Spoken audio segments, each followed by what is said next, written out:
The grand hall of the Galactic Council buzzed with whispers. The high dome ceiling reflected the mutters of hundreds of delegates from 137 species. Blue-skinned Viridians spoke in hushed tones with tall, elegant Solaxi.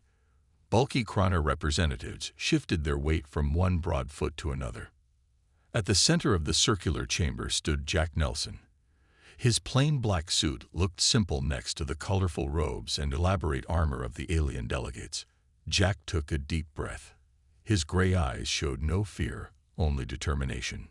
For 75 years, Earth has been a loyal member of this council, Jack said. His voice carried through the vast room. For 75 years, we humans have followed your rules, paid your taxes, and fought in your wars. Jack paused. The room grew quieter.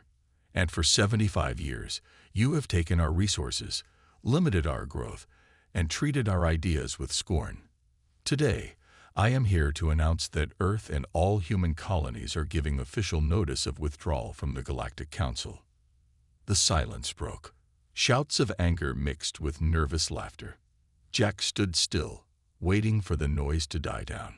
High Counselor Zelnick rose from his seat. The old Sorvan's skin glowed with a faint purple light. His 8 eyes blinked in sequence. Ambassador Nelson, surely this is some kind of joke. Your species can barely manage faster than light travel without our help. How do you expect to survive without council protection? Zelnick's mouth formed what passed for a smile among his kind. We will manage just fine, High Counselor, Jack replied. Earth hereby gives the required 1-year notice of intent to withdraw. During this time, we will begin the process of removing our people and property from council space. On the far side of the chamber, Ambassador Shireni of the Arxer rose. Her feathered crest flattened against her head, a sign of concern among her people. The Arxer delegation requests a private meeting with Earth representatives, she said. Her voice was soft but firm. Jack shook his head. I'm sorry, Ambassador. Earth has made its decision. There will be no private deals. As Jack walked out of the chamber, many delegates laughed or shook their heads. A few looked worried. Back on Earth, President Allison Reeb stood before the United Earth Assembly. The 500 representatives from all corners of the planet watched giant screens showing Jack's speech to the Council. As you have just seen, we have officially begun the process of leaving the Galactic Council, said President Reed. Her voice was calm but strong. It is time for me to share information that has been kept secret until now. The screens changed to show complex technical drawings. These are designs for faster engines, stronger shields, and more powerful weapons. All of these were developed by human scientists. All of these were rejected by the Council as too dangerous or too advanced for humans to control. The room filled with angry shouts. President Reed raised her hand for quiet. Today we begin Project Phoenix. For the next year, we will pretend to struggle without Council help. Meanwhile, we will build, strengthen, and prepare. When our year is up, the galaxy will see what humans can really do. The Assembly rose to their feet, clapping and cheering. In his private office on Earth's moon base, Commander Frank Johnson looked over the first reports from the hidden shipyards of Mars. How long until the first Guardian-class ships are ready? He asked. Engineer Susan White smiled. 3 months. Maybe less. Without Council inspectors slowing us down, we can work twice as fast. Frank nodded. Good. The Council thinks we're weak without them. They've always underestimated us. He looked out the window at the stars. They'll realize their mistake. But by then, it will be too late. 6 months passed since Earth announced its plan to leave the Galactic Council. From the outside, things looked bad for humans. The big shipyards around Earth seemed quiet. Many human colonies sent fewer messages to alien outposts. Some alien traders reported that humans were buying less food and medicine. In the Great Council Tower on planet Axum, Director Kravix of the Intelligence Committee showed his report to the other leaders. The tall, thin alien skin changed colors as he spoke, shifting from blue to green with excitement. As you can see, the humans are failing already, he said. His voice had a clicking sound at the end of each word. "Their economy is weak without our trade networks. I predict they will ask to cancel their withdrawal within 3 months." High Counselor Zelnick nodded, his purple glow bright with pleasure. "Of course they will. They are barely more than clever animals. They cannot survive alone in this dangerous galaxy." But the truth was very different from what the Council believed. Deep in the asteroid belt between Mars and Jupiter, Susan White worked in a hidden factory. The room was filled with strange machines and glowing screens. Susan was tired, but her eyes showed pride as she looked at her team's newest creation.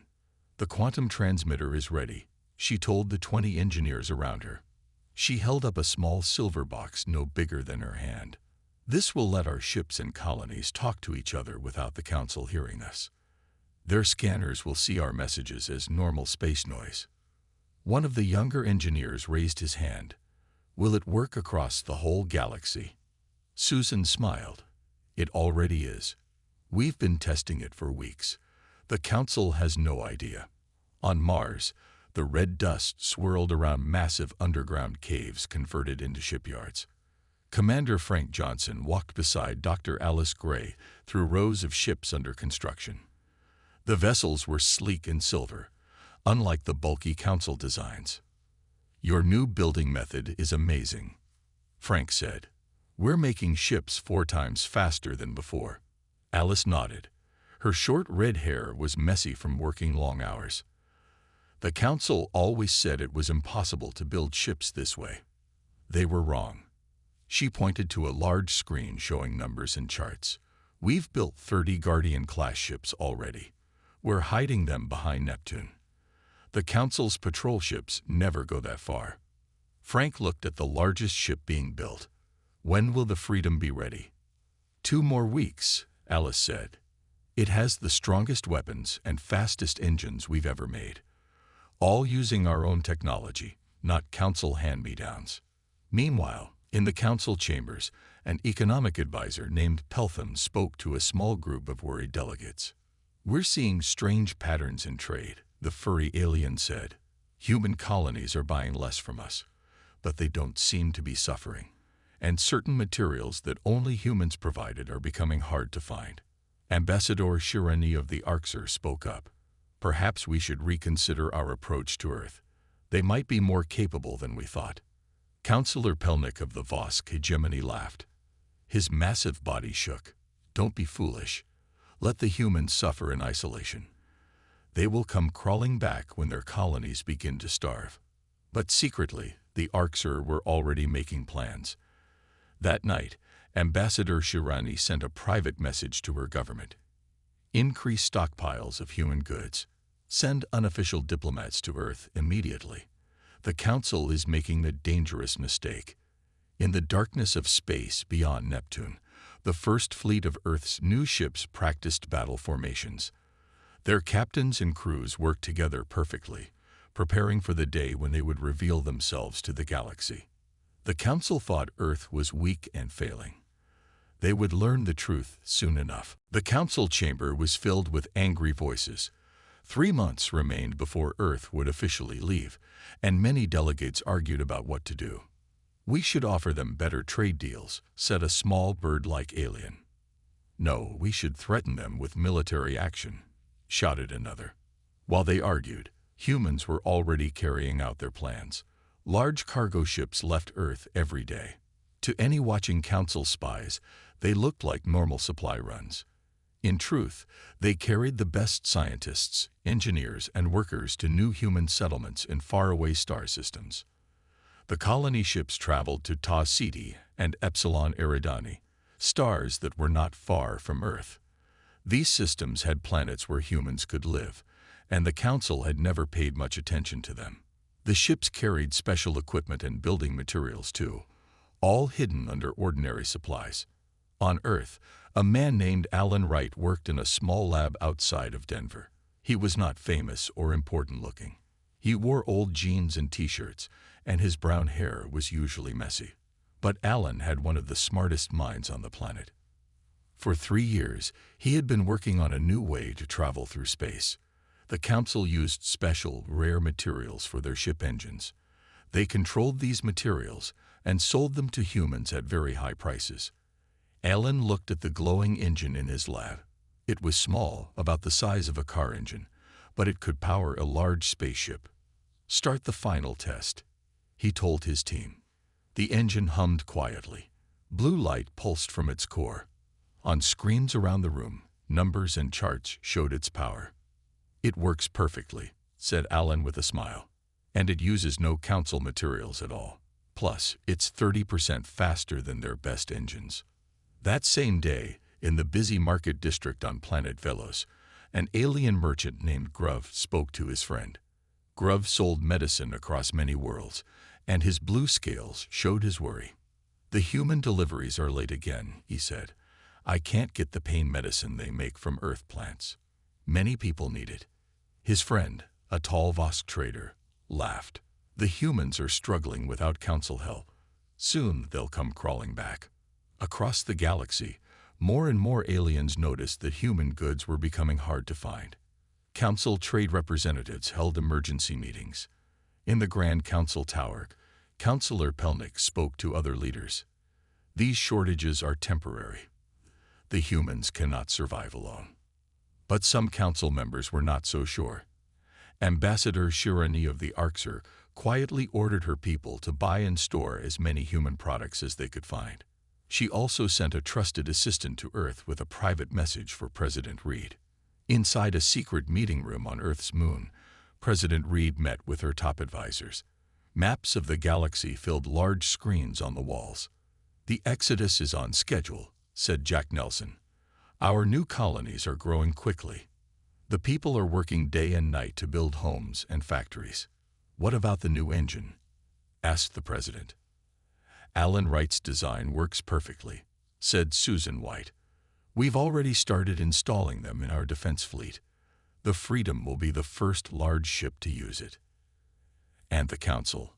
asked President Reed. Jack smiled. "They still think we're struggling. Their spies report what we want them to see: empty shipyards and quiet factories. They have no idea we moved most of our work to Mars, the asteroid belt, and beyond." President Reed looked at the star map. Small green dots showed human colonies and outposts, spreading farther than the council knew. "Keep working," she said. "In 3 months, we show the galaxy who we really are." 3 months before Earth would officially leave the council, strange things began to happen. On shared worlds where humans and aliens lived together, the human science outposts started to close. Council inspectors arrived to find empty buildings. All valuable equipment, computers, and research data were gone. On planet Novus, a council inspector named Greel walked through an abandoned human research station. His 4 eyes blinked rapidly in confusion. "They left nothing," he said to his assistant. "Not even basic equipment. It's like they disappeared overnight." Back on Axiom, the council's home world, the finance committee held an emergency meeting. A thin alien with pale yellow skin stood before the group. "We are seeing the first real economic problems from the human withdrawal," he said. His voice was high and nervous. "Several smaller species are reporting shortages of human medicines. Prices for Earth goods have doubled in the past month." In the military wing of the council tower, advisor Greg Peterson sat quietly. He was one of the few humans still working with the council. No one knew that he was really sending secret reports to Earth. He listened as alien military leaders argued about Earth. "Human ships have disappeared from our tracking systems," said General Keltak, a large insect-like being. "They must be hiding them. Or maybe they simply stopped building ships because they can't afford to," said another officer. Greg kept his face calm, hiding his smile. If they only knew about the massive defense network Earth was building. His latest report included details of the Council's patrol routes and scanning methods. Earth ships now knew exactly how to avoid being detected. Near the human colony on Proxima Centauri, a Council patrol ship spotted a human transport. The captain ordered his crew to scan it. "Let's see what they're carrying," he said, probably begging for supplies from their colony. The scan beams hit the human ship but bounced off a shimmering blue shield. The alien captain's mouth fell open in shock. His scanning officer tried again and again, but nothing worked. "That's impossible," the captain whispered. "No shield can block our scans completely. Not even our own military has that technology." The human ship continued on its way, ignoring the Council vessel. Across Council space, the popular galactic news networks reported growing problems.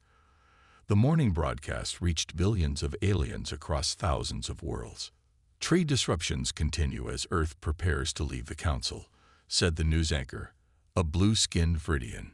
"Several species that had close ties with humans are questioning the Council's handling of the situation." In a private meeting room, Ambassador Shirani of the Arxer spoke to delegates from 12 other species. "The Council has made a serious mistake," she said. "Pushing away the humans may be the worst decision in 1,000 years." One delegate asked, "What can we do?" "The withdrawal is almost complete. We can prepare to work with Earth outside of Council rules." Shirani answered, "My people have already signed new trade agreements directly with human colonies. The Council doesn't know yet." In Earth's orbit, the Freedom prepared for its first real flight.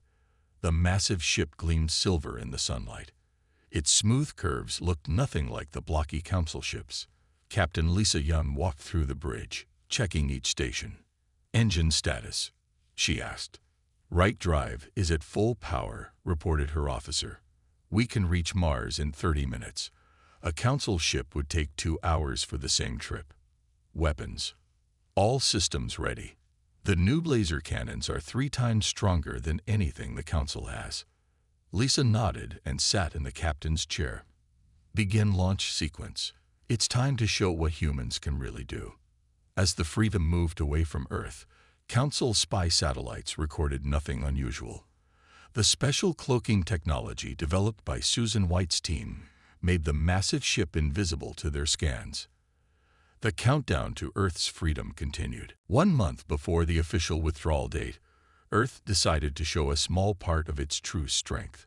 Ambassador Jack Nelson invited select Council representatives to tour a new shipyard in Earth orbit. The aliens arrived expecting to see a struggling facility. Instead, they found something that shocked them. The shipyard stretched for miles. Hundreds of workers in spacesuits moved around massive ships under construction. Robots and machines worked faster than anything the aliens had seen before. A Viridian delegate named Zala stared with all 4 of her eyes wide open.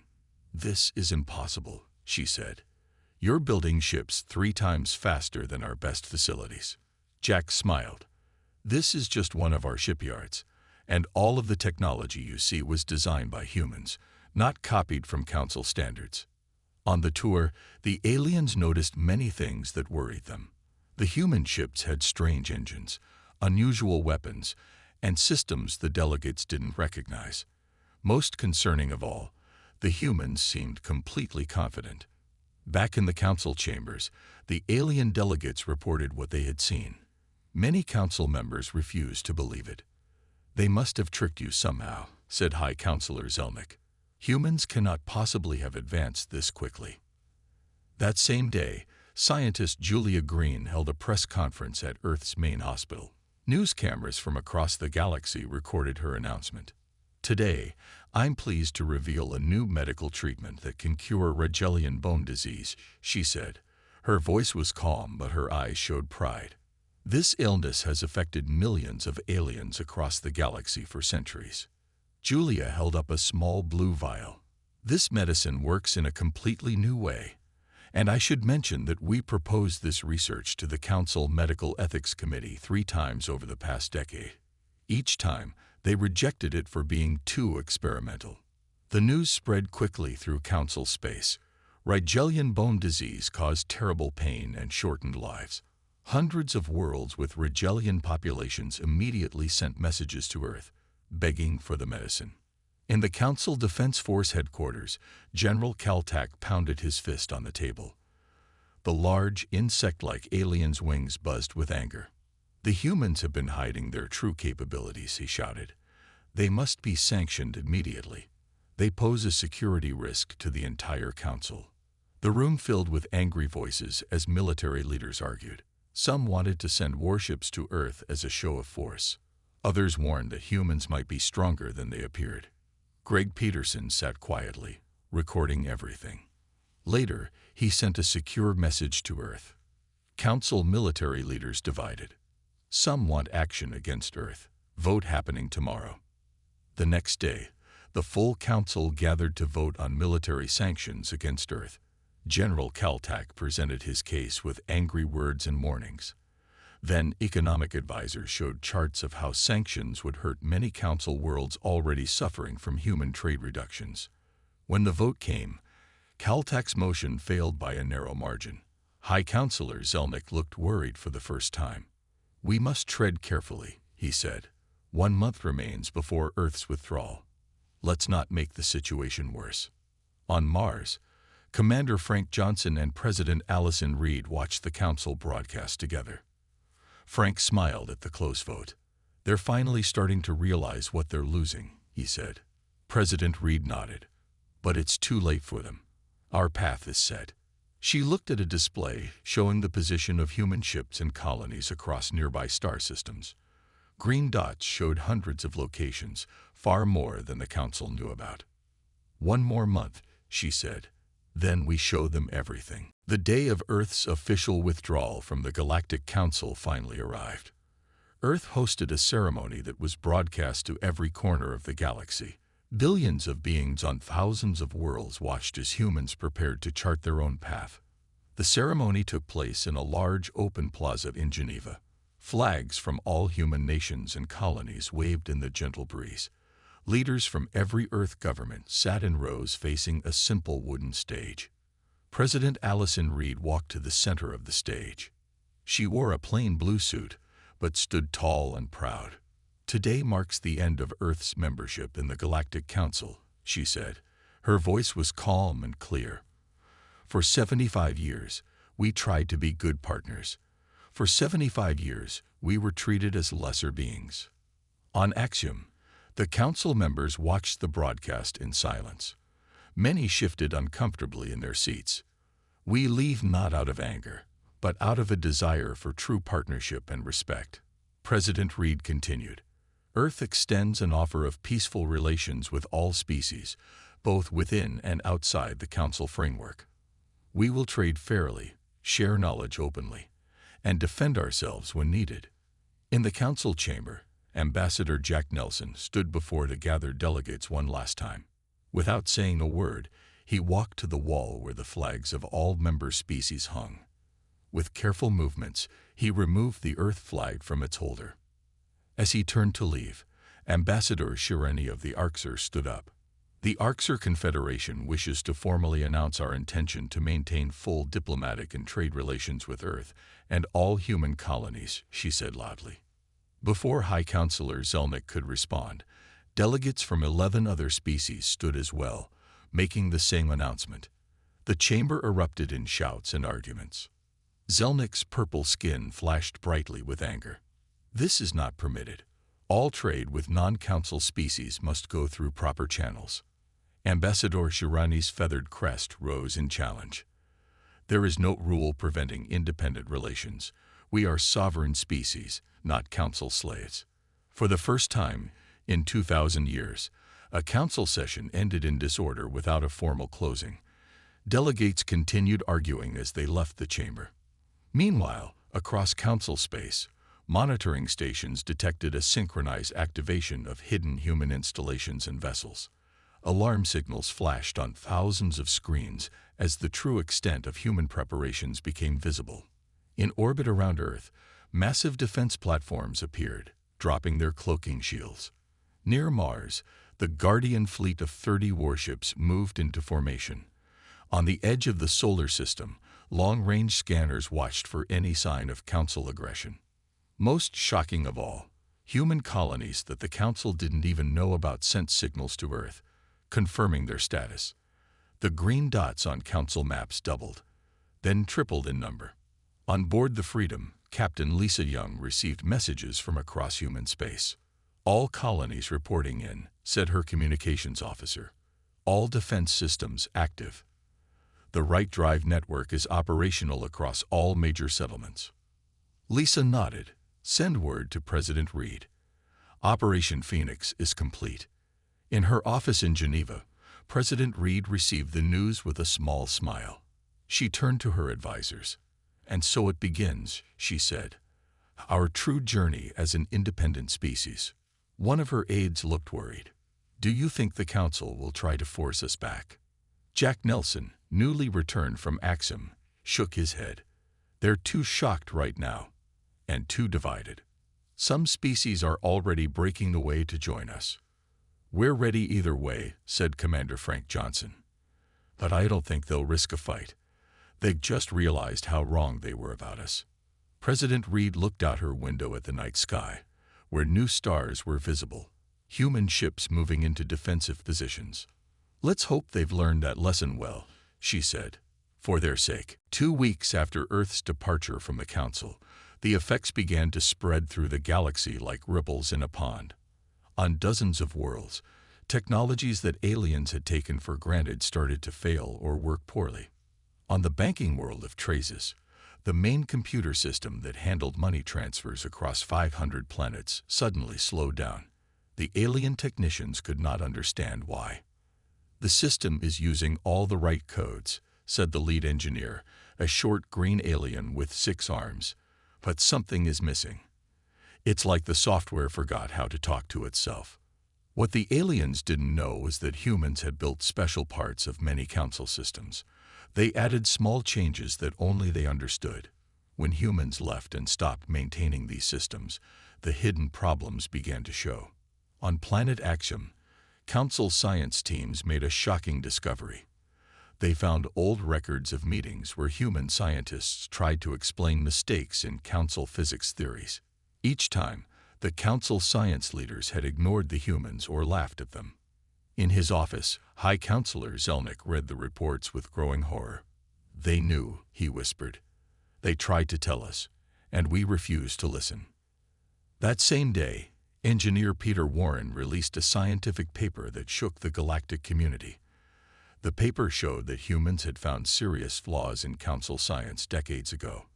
These mistakes affected how ships were built, how energy was used, and how faster-than-light travel worked. We tried to share these discoveries through proper channels, Peter wrote. When the Council refused to listen, we used this knowledge to build better systems for ourselves. Across Council space, alien scientists read the paper with shock and embarrassment.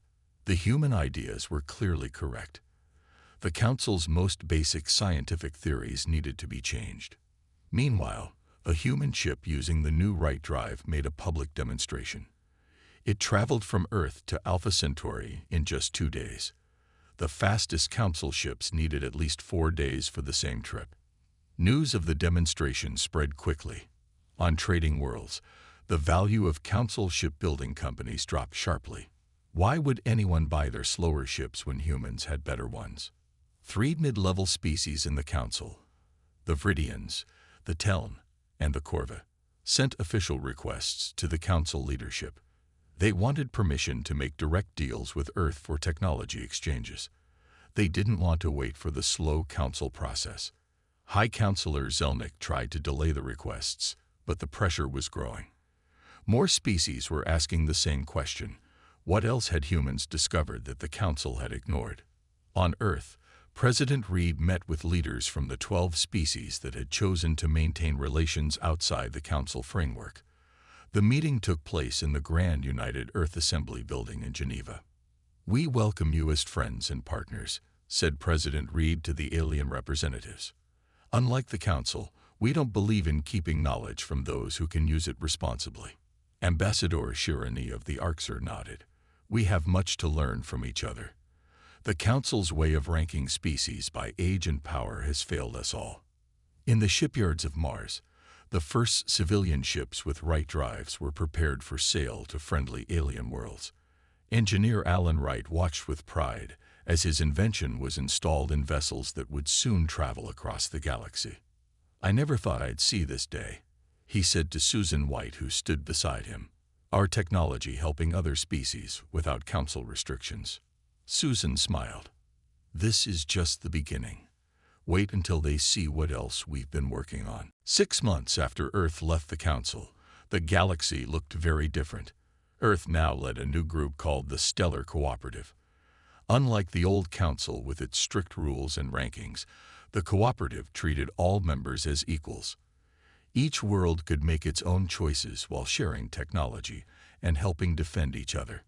27 species had already left the Council to join the Cooperative.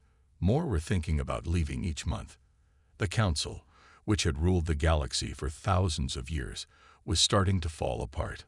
On Axiom, the Council finally decided they needed to fix their mistake.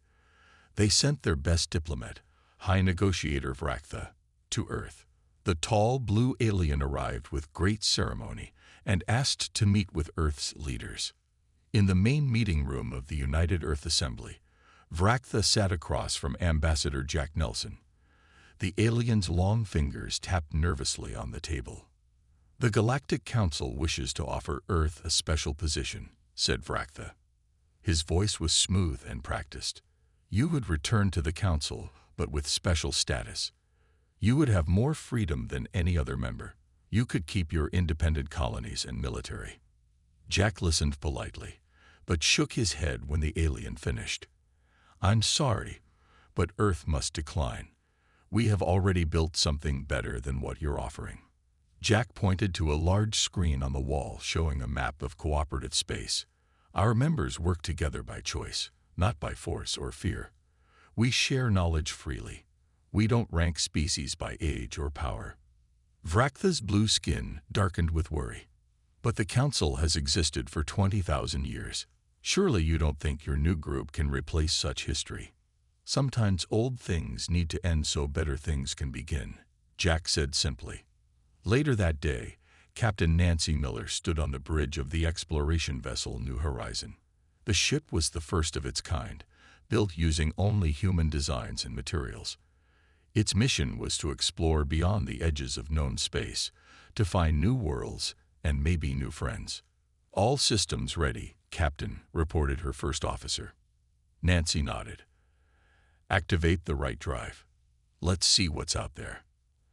As the ship prepared to leave, messages arrived from dozens of worlds, both cooperative members and some still in the Council. They all wished the humans good luck and safe travels. In the Council chambers on Axiom, many seats were now empty. Species that had been members for thousands of years were leaving one by one. High Counselor Zelnick sat alone in his office, reading reports of the latest departures.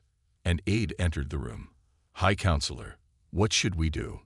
4 more species announced they are joining the cooperative today. Zelnick looked older and tired. His purple glow was dim. He stared at the latest report in his hands, showing how human technology was now spreading through the cooperative. New medicines were curing old diseases. Faster ships were connecting distant worlds. Energy systems were bringing power to poor planets. "What should we do?" the aide asked again. Zelnick sighed deeply. "We should have learned from them, not lectured them," he said quietly. "And now it's too late." On Earth, President Reed watched the sunset from her office window. The sky was painted in beautiful oranges and reds. She thought about how far humanity had come. "We only wanted to be treated as equals," she said to Jack Nelson, who stood beside her. "We only wanted respect." Jack nodded. "And now we have something better. We're building a galaxy where all species can grow and learn together." President Reed smiled as she looked up at the first stars appearing in the evening sky. "I wonder what we'll discover out there, now that we're truly free to explore." "Whatever it is," Jack said, "we'll face it together, with our new friends across the stars."